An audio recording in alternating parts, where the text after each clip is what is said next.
राष्ट्रवादी काँग्रेसचे बंडखोर उमेदवार गोरख बोडके आणि अपक्ष उमेदवार विष्णुपंत म्हैस धुणे उमेदवारी अर्ज मागे घेण्यासाठी जिल्हाधिकारी कार्यालयात दाखल झाले आहेत। महायुतीतील राष्ट्रवादी अजित पवार पक्षाचे उमेदवार आपला अर्ज मागे घेणार आहेत। नाशिक विधान परिषद निवडणुकीसाठी शिवसेनेचे उमेदवार नरेंद्र दराडे आणि गोकुळ गीते यांच्यातलं आव्हान मात्र अद्यापही कायम असल्याचं पाहायला मिळतंय। भाजपचे गणेश गीते यांच्यानंतर आता राष्ट्रवादीचे गोरख बोडके आणि विष्णुपंत म्हैस धुणे यांनी माघारीचा निर्णय घेतलाय।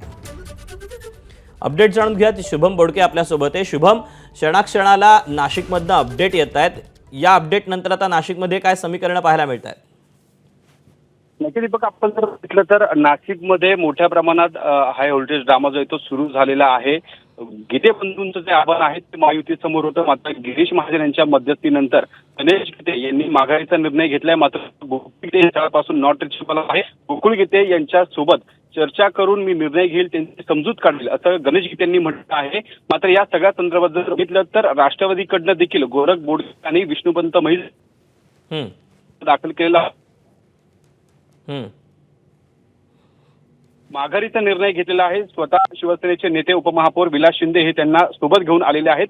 एकूण जर बघितलं तर महायुतीकडनं आतापर्यंत जे महत्त्वाचं आव्हान खरं तर होतं ते त्या ठिकाणी कुठेतरी संपुष्टात येईल असं चित्र पाहायला मिळत होतं। मात्र शेवटच्या क्षणापर्यंत गोकुळ गीते यांची भूमिका काय असेल हे अद्यापर्यंत समजू शकले नाहीये। त्यामुळे राष्ट्रवादीची माघार झालेली आहे, गणेश गीते यांची माघार होणार आहे, तर दुसऱ्या बाजूला गोकुळ गीते यांचा निर्णय नेमका काय होणार हे देखील बघणं तितकंच महत्त्वाचं असणार आहे। दीपक, धन्यवाद दिलेल्या सविस्तर माहितीबद्दल। तेव्हा आता नाशिकमधली ही महत्त्वाची अपडेट, अपक्ष विष्णुपंत म्हैस धुणे आणि राष्ट्रवादीच्या बंडखोरांनी देखील आपला अर्ज हा मागे घेतलाय।